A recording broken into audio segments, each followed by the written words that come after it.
Welcome to Swastha Ayushman Chikitsalaya. This is Dr. Karishma, naturopathy physician. ఈ రోజు ఈ వీడియోలో ప్రాణాయామ గురించి, ప్రాణాయామ ఇండెప్త్ మీనింగ్ గురించి, దాని బెనిఫిట్స్ గురించి తెలుసుకుందాం. జనరల్ గా ఎనర్జీ అంటే డెఫినేషన్ ఏంటి? ఎబిలిటీ టు డూ వర్క్ అని. అలాగే ఈ ప్రాణ అంటే కూడా ఒక వైటల్ ఫోర్స్, వైటల్ ఎనర్జీ అన్నమాట. ఇప్పుడు మాట్లాడాలన్నా కానివ్వండి, నడవాలన్నా కానివ్వండి, ఊపిరి తీసుకోవాలన్నా కానివ్వండి, మన బాడీలో డైజెషన్ అవ్వాలన్నా కానివ్వండి, ఈ వైటల్ ఎనర్జీ అనేది చాలా అవసరం. హఠయోగ ప్రదీపిక ప్రకారం ఒక మనిషి చనిపోయాడు అంటే అర్థం ఏంటి అంటే మన బాడీలో నుంచి ప్రాణ అనేది బయటకు వెళ్ళిపోయింది అని. వైటల్ ఫోర్స్ ని అదే ఆక్యుపంచర్ లో అయితే చి ఎనర్జీ అని అంటూ ఉంటారు. దీన్ని ఇన్ అండ్ యాంగ్ అనేవి బ్యాలెన్స్ చేస్తూ ఉంటాయి. అదే మన ఇండియన్ కల్చర్ లో అయితే ప్రాణ అని అంటుంటాం అన్నమాట. ఇది వైటల్ ఫోర్స్. ఇవి కంట్రోల్ చేయడానికి మన బాడీలో 5 ప్రాణవాయుస్ అనేవి ఉన్నాయి. అవి ఏంటి అంటే ప్రాణ, వ్యాన, సమాన, ఉదాన, అపాన. ఈ 5 ప్రాణవాయుస్ అనేవి మన బాడీలో లొకేట్ అయ్యి ఒక్కొక్క ఫంక్షన్ ని చేస్తూ వేరే ప్రాణాస్ ని కూడా రెగ్యులేట్ చేస్తూ ఉంటాయి. ఇందులో ఫస్ట్ అయిన ప్రాణ. ఈ ప్రాణ అనేది మన చెస్ట్ రీజన్ లో లొకేట్ అయ్యి ఉంటుంది. ఇది మన సర్క్యులేషన్ కి ఇంకా రెస్పిరేషన్ కి హెల్ప్ చేస్తూ ఉంటుంది. ఈ ప్రాణ యొక్క ఫోర్స్ అప్వర్డ్ ఫోర్స్ అనేది ఉంటుంది అన్నమాట. సెకండ్ ఇది అపాన. ఈ అపాన అనేది మన అబ్డామినల్ రీజన్ లో ఉంటుంది. ఇది ఎక్స్క్రీటరీ ఫంక్షన్స్, రీప్రొడక్టివ్ ఫంక్షన్స్ చేస్తూ ఉంటుంది. దీని ఫోర్స్ వచ్చేసరికి డౌన్వర్డ్ ఫోర్స్ అనేది ఉంటుంది.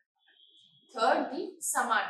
ఈ సమాన అనేది మన నావెల్ రీజన్ లో ఉంటుంది. ఈ ప్రాణవాయువుని, అపాన వాయువుని కంట్రోల్ చేస్తూ డైజెస్టివ్ ఫంక్షన్స్ ని కంట్రోల్ చేస్తూ ఉంటుంది. దీని ఫోర్స్ అనేది సెంట్రిఫ్యూగల్ గా ఉంటుంది, అంటే అవుట్వర్డ్స్ ద సెంటర్ అని. ఫోర్త్ వచ్చేసి వ్యాన. ఈ వ్యాన అనేది సర్క్యులేటరీ సిస్టమ్ ని, నర్వస్ సిస్టమ్ ని కంట్రోల్ చేస్తూ ఉంటుంది. మనకి ఈ సర్క్యులేషన్ ని, నర్వస్ సిస్టమ్ ని చేసేది ఎవరు అంటే బ్లడ్ వెజల్స్, నర్వ్స్ కదా. ఇవి మోస్ట్లీ మన లింబ్స్ లో అనేవి ఉంటాయి అన్నమాట. దీని ఫోర్స్ వచ్చేసి టువర్డ్స్ సెంటర్, అంటే సెంట్రిపిటల్ ఫోర్స్ అన్నమాట. ఫిఫ్త్ వన్ ఉదాన. ఈ ఉదాన ప్రాణవాయువు అనేది మన థాట్ రీజన్ లో లొకేట్ అయి ఉంటుంది. ఇది మన మెంటల్ థింకింగ్ కి, స్పీచ్ కి హెల్ప్ చేస్తుంది. సో ఈ 5 ప్రాణవాయుస్ వాటి యొక్క ఫంక్షన్ ని చేస్తూ మిగతా ప్రాణవాయుస్ ఫంక్షన్ ని కూడా రెగ్యులేట్ చేస్తూ ఉంటాయి. ప్రాణ అంటే ఎనర్జీ అనేది మనకి డిఫరెంట్ సోర్సెస్ నుంచి వస్తూ ఉంటుంది.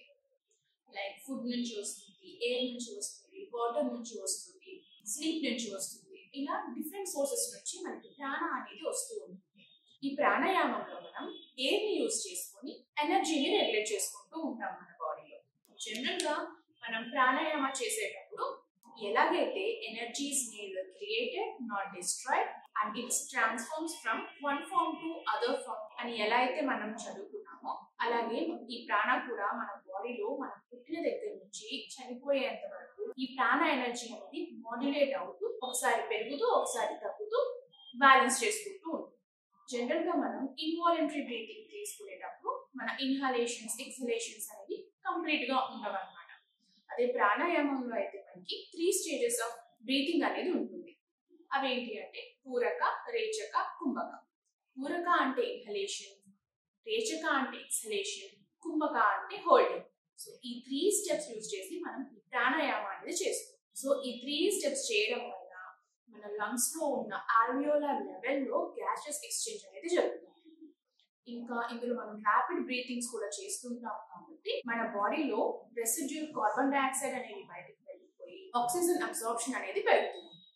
ఇంకా కొంతమందికి ప్రాణాయామ గురించి ఐడియా ఉన్న వాళ్ళైతే వాళ్ళకి లెఫ్ట్ నాస్ట్రిల్ బ్రీతింగ్ అని, రైట్ నాస్ట్రిల్ బ్రీతింగ్ అని, ఆల్టర్నేటివ్ నాస్ట్రిల్ బ్రీతింగ్ అని వినే ఉంటారు. సో ఈ లెఫ్ట్ నాస్ట్రిల్ ని కంట్రోల్ చేసేది ఈడనాడి అన్నమాట. ఈ ఈడనాడి అనేది మన రైట్ బ్రెయిన్ ని యాక్టివేట్ చేస్తుంది. రైట్ నాస్ట్రిల్ ని కంట్రోల్ చేసేది పింగళ నాడి. ఈ పింగళ నాడి అనేది లెఫ్ట్ బ్రెయిన్ ని కంట్రోల్ చేస్తుంది. సో మనం ఈ ప్రాణాయామ చేయడం వల్ల ఇండైరెక్ట్ గా మన బ్రెయిన్ హెమిస్ఫియర్స్ ని కూడా యాక్టివేట్ చేయొచ్చు. ఈ ప్రాణాయామ బెనిఫిట్స్ వచ్చేసరికి రెస్పిరేటరీ లెవెల్లో అయితే ఇందులో మనకి డీప్ ఇన్హలేషన్స్, కంప్లీట్ ఎక్సలేషన్స్ ఉంటాయి కాబట్టి మనకి వైటల్ కెపాసిటీ అనేది పెరుగుతుంది. ఇంకా ఫోర్స్ఫుల్ ఎక్సలేషన్స్ వల్ల చెస్ట్ మజిల్స్ కి ఎక్సర్సైజ్ అయ్యి చెస్ట్ మజిల్స్ అనేవి స్ట్రెంగ్తెన్ అవుతూ ఉంటాయి. ఇంకా కంప్లీట్ గా గ్యాసెస్ ఎక్స్చేంజ్ అనేది జరిగి ఆక్సిజన్ అబ్సార్ప్షన్ అనేది ఇంక్రీజ్ అవుతుంది. అదే ఈ కార్డియోవాస్కులర్ హెల్త్ పరంగా తీసుకుంటే కనుక ఈ ప్రాణాయామ చేయడం వల్ల మన బ్లడ్ ప్రెషర్ ని కంట్రోల్డ్ గా ఉంచుకోవచ్చు. ఇంకా కార్డియాక్ హెల్త్ ని ఇంప్రూవ్ చేయవచ్చు. అదే GAT లెవెల్లో తీసుకుంటే ఈ ప్రాణాయామ చేయడం వల్ల మనం తీసుకున్న ఫుడ్ లో ఉన్న న్యూట్రియంట్స్ అనేవి కంప్లీట్ గా అబ్జర్వ్ అవుతాయి. ప్రాణాయామం వల్ల సమాన వాయువు అనేది యాక్టివేట్ అయ్యి డైజెస్టివ్ ఇష్యూస్ ఏమైనా ఉన్నా కానివ్వండి క్లియర్ అయిపోతాయి. ఇంకా రీప్రొడక్టివ్ హెల్త్ కనుక తీసుకుంటే చాలా మందికి ఈ హార్మోనల్ ఇంబ్యాలెన్సెస్ అనేది మేజర్ గా వాళ్ళ స్ట్రెస్ వల్లే వస్తుంది. సో ఈ ప్రాణాయామ చేయడం వల్ల వాళ్ళ స్ట్రెస్ లెవెల్స్ అనేవి తగ్గి హార్మోన్స్ బ్యాలెన్స్ అవుతాయి. ఇంకా వాళ్ళకి రీప్రొడక్టివ్ హెల్త్ కూడా ఇంప్రూవ్ అవుతుంది. ఇన్ని మంచి బెనిఫిట్స్ ఉన్న ప్రాణాయామాన్ని మీ డైలీ లైఫ్ లో కనుక యాడ్ చేసుకుని కరెక్ట్ గా ప్రాక్టీస్ చేస్తే కనుక మంచి రిజల్ట్స్ అనేవి చూడవచ్చు. దీని గురించి ఇంకొన్ని విషయాలు ఇంకా డీప్ గా కరెక్ట్ గా ఎలా చేయాలి అని తెలుసుకోవాలంటే ఒకసారి మా స్వస్థ ఆయుష్మాన్ చికిత్సాలయానికి వచ్చి కన్సల్ట్ అయితే మేము దీని గురించి వివరంగా మీకు చెప్తాం. Thank you.